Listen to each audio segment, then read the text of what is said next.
आज देवाला सुट्टी आहे. कृपया मंदिरात जाऊ नका. देव खूप बिझी आहे.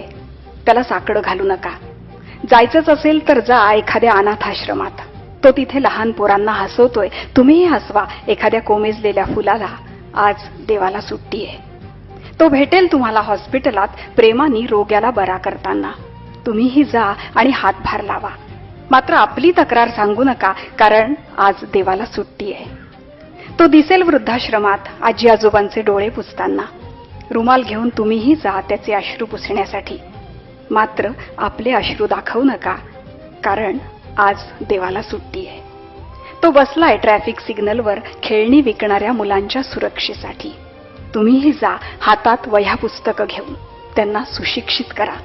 मंदिरात जा हवं असल्यास, पण आज देवाला सुट्टी आहे. तो बसलाय अन्नाच्या कणात. उगीच अन्न वाया घालवू नका. जमलं तर एखादा घास द्या भुकेलेल्या माणसाला. तो आज त्यांच्यातच रमलाय. देवाचा वेळ वाया घालवू नका. त्याला भरपूर कामं आहेत. जमलंच तर काही समाजकार्य करा. आज देवाला सुट्टी आहे.